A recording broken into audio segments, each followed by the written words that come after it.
Hi everybody and welcome to the Ahrex flytying studio. My name is Soren and I will today, I would say tie, but some people might say I'm gonna build a fly. It's called a spoon fly. It is tied like we used to do it, but it's combined with a kind of a spoon like we use for spin fishing as well. So it's a hybrid, let's call it that. There's still a little bit of tying in it, but otherwise it's more mounting a piece of plastic and making a spoon out of it. It's gonna look like this, and it's originally made for fishing redfish back in the days in the US. We have a good friend in Sweden, Peter Alexandersson, who's well known for catching a lot of fish and being very experimental in his fishing. And he's just an excellent fly fisherman.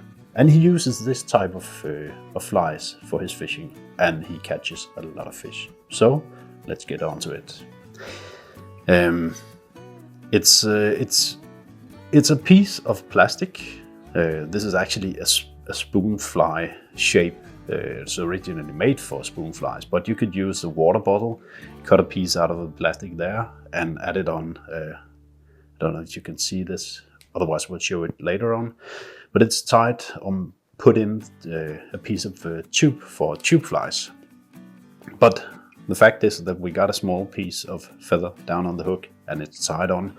Let's call it a spoon fly or fly tying. I'll start by mounting a hook in the vise. I'm using a quite easy light wired hook like this one. I'm gonna add the thread. And as I said, it's not that much fly tying in this one. I have a lot of feathers back home, and I've chosen, instead of throwing the rest of it out, a piece of this. It's fairly used, I would say that. But there's still some pieces left and some useful feathers, even though it looks like all of it is gone. So I'm gonna strip a small haggle like this one. And I wouldn't say that this is fly tying art at its finest. It's more putting some feathers on a hook. I'll strip a small piece of this fluffy fibers, tie it on.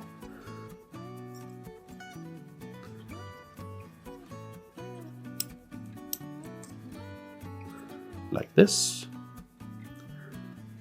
And use the rest of the fluffy fibers here. Use that as a dubbing on the hook. Just like a regular dubbing. This is just loose fibers, but they're so soft that they actually attach to the thread quite well.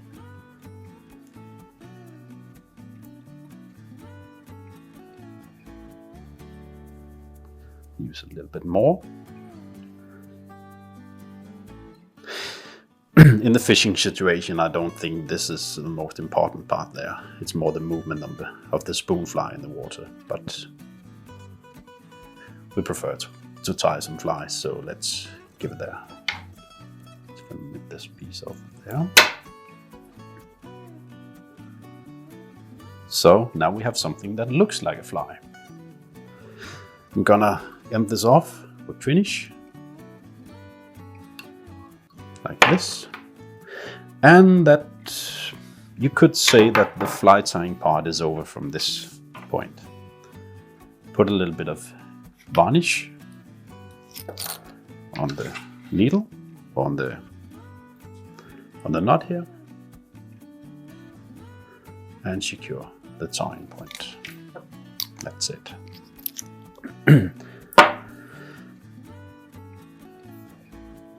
That's the first part. The other part where some might say that it wasn't or it isn't fly tying is the spoon fly. As I mentioned earlier on, you can use a water bottle, cut a piece of plastic out of that and decorate it, paint it, whatever you would like. But I found some back in my tying room. I found these spoon fly bodies, they're called.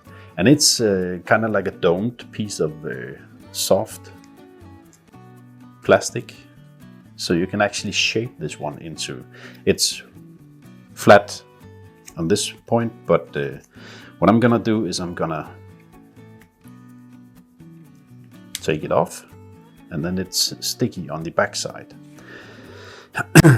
If I am to fish this one right away, it's not gonna have a lot of movement in the water. So I'm gonna shape this one, curve it in a way like this. It's a bit tricky, but I'll be using a plastic tube, as I mentioned, for tube flies. And this one I'm gonna bend, so I'll prefer to take my scissor and force it like this. Flip it around, force it the other way, so we get this S-shaped curve.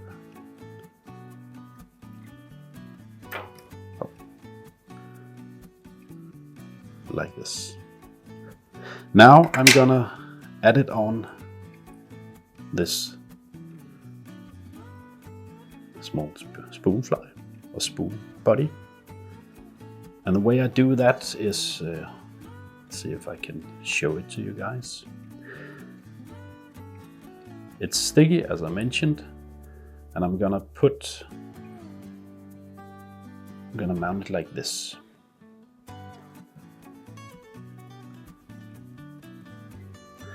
A little bit difficult to show, but give it a go. I'll be using some UV resin, and I'm gonna add some UV resin just on the front part of it here, just to secure it in this area on the front of it. Take my UV torch, secure it. Don't point it on my UV resin down here. And for making this shape, I'm gonna fold it like this. Let it stick on the bottom here, and then try to put it in the center of it.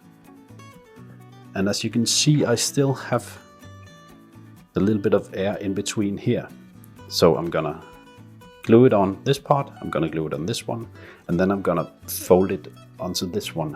And that way I get a lot of tension on it, and it's actually gonna keep the shape in the water like I planned to do it.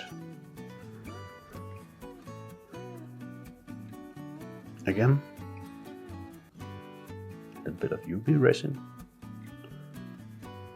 at the end. Turn the torch the right way and secure it.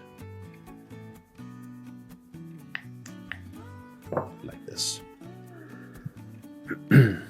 And finally I'm gonna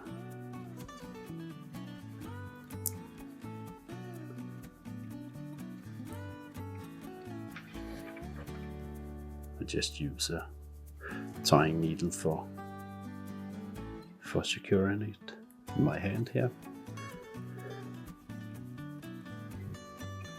I'm gonna push it up against the tube. Add a line of UV resin on each side. Still pushing with my fingers from underneath. And in this way I'm gonna get it secured. So now I have this, see this S-curved shape. I'm gonna trim off the, you got me this one. Gonna trim out the excess here, like this. And I have the shape. just for making it look like a spoon like we know it, I'll be adding a small eye, small 3D eye. the center here.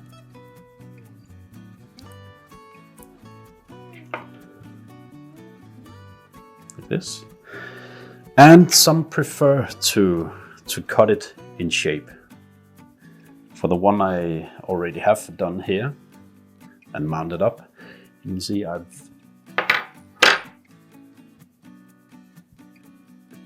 the shape of the spoon is a little bit different because I've cut the shape just for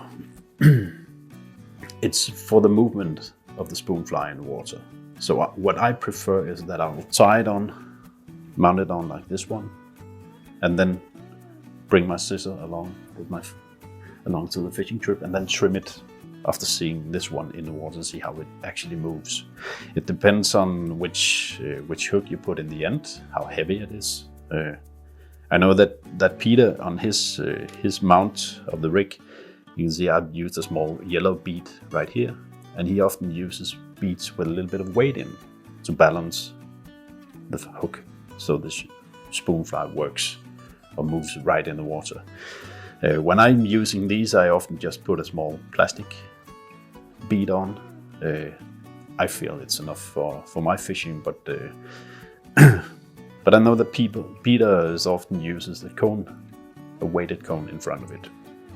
Otherwise, it's just like mounting a tube fly.